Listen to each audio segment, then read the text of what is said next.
ton of words, but let's say we've learned what kalima is, which is basically a word, and then we have the types of words or the parts of speech. Like kalam is speech, kalam is speech, and then parts of speech is three. We have ismun, fi'lun, harfun, and then from ism we know we have the ismun. We said we can have an example is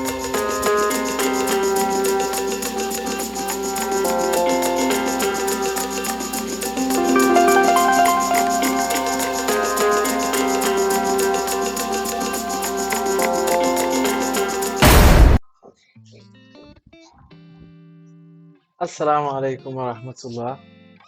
Today we want to get into studying Arabic, and today will be the first lesson. Basically, studying Arabic is very important for us as Muslims, and then as a Muslim, you study the Quran and you read the Quran every day, and then if if you don't study it every day, you got to start doing so. But may Allah aid us in doing so. That is just by the way. But basically, for us to understand the Quran, we need to understand the Arabic language because the Quran was descended in that language and is the language of the Prophet sallallahu alaihi wasallam, the one he spoke till he left this dunya. So even in the Quran, Allah stated emphatically, He said, "Inna anzalna'u Qur'anan Arabiyyan la'allakum ta'qilun."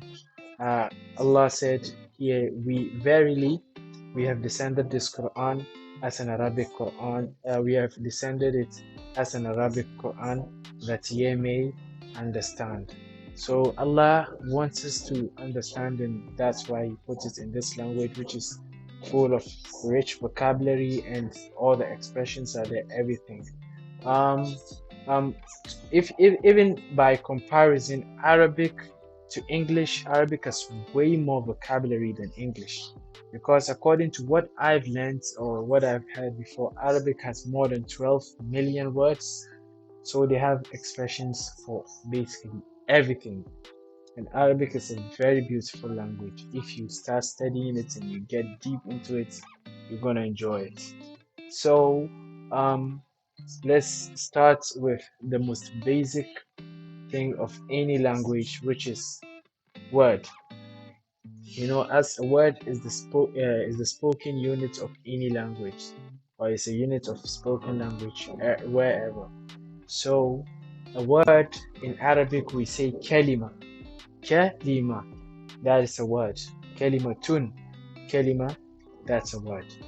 When we say a word, it can be classified in Arabic, or it can be categorized into three main forms or three main types.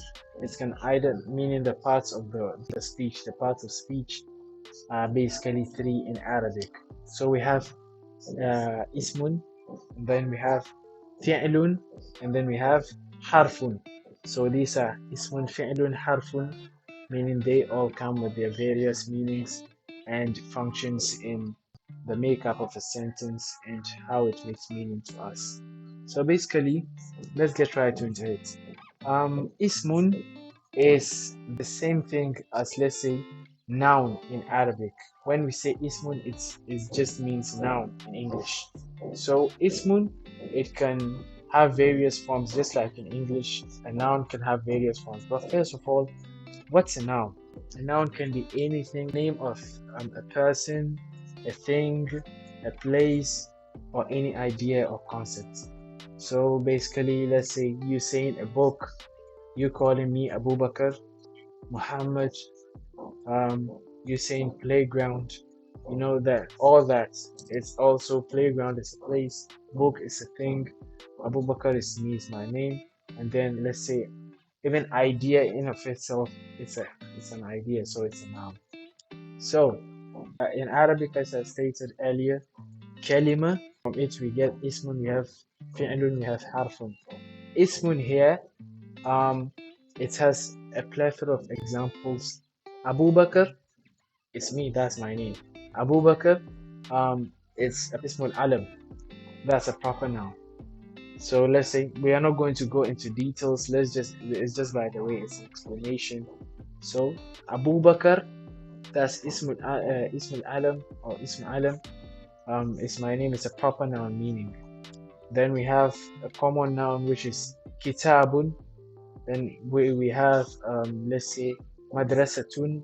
We have Masjidun. So Masjid, Madrasa, Kitab, Walad, Bint, Abu Bakr, Muhammad, Fatima. All those are names. Qamar, which is the moon. Shams, Najm, Sama, Ard, all that. Those are names. They are nouns. And those are all ismun. And the plural form of ismun is asma.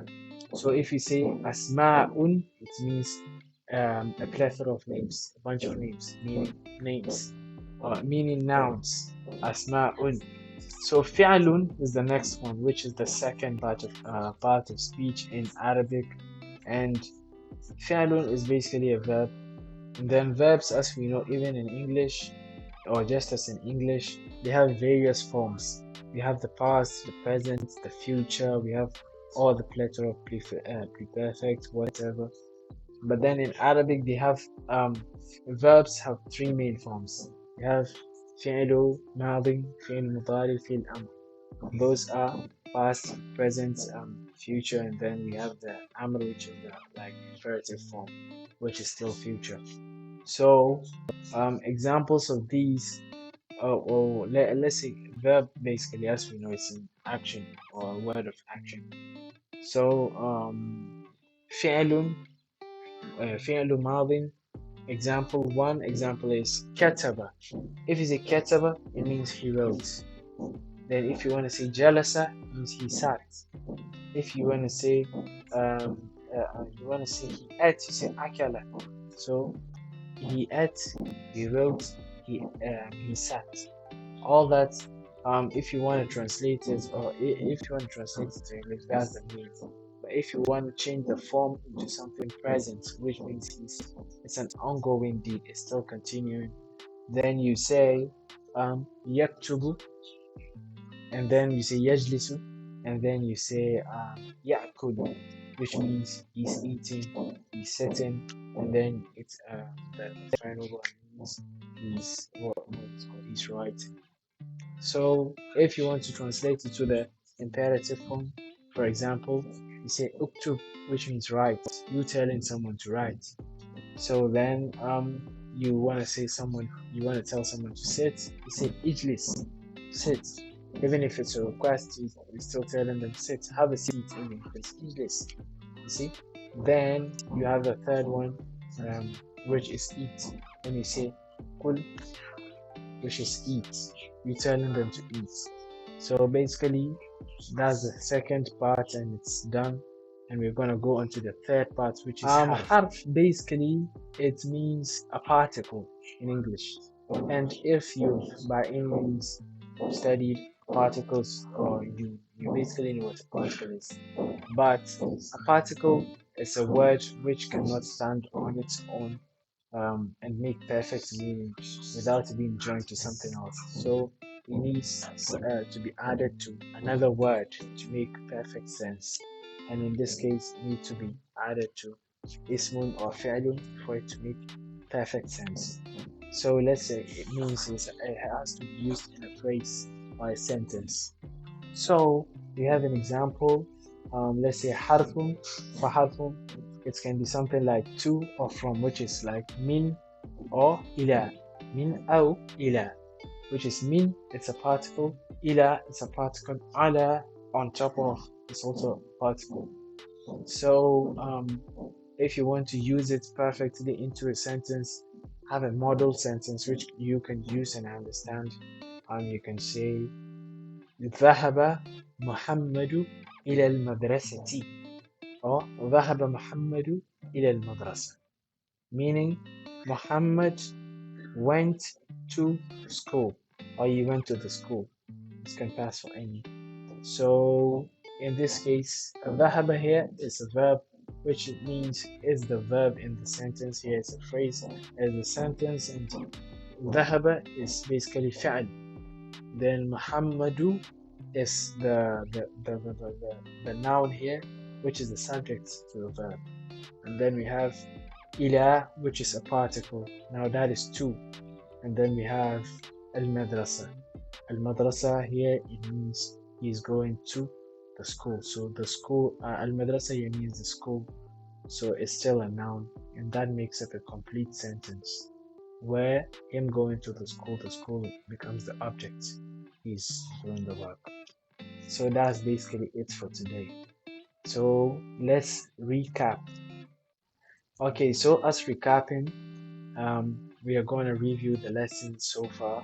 It's been quite like a few um, ton of words, but let's say we've learned what kalima is, which is basically a word, and then we have the types of words or the parts of speech. The kalam is speech.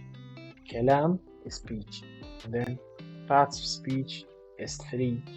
Mana we have ismun, fi'lun, harfun, and then from ism we know we have the ism we said we can have an example for Muhammad or waladun, and then for fi'lun we can have kataba or yaktubu, then for harfun we have min or ila, and then these three we can use them in a sentence and we can say ذهب محمد إلى المدرسة. Muhammad went to school. So that's in essence the lesson for today. If you have any questions or if there's anything you want to put across, you put it in the comment section and then I'll see you in the next video. Assalamu alaikum.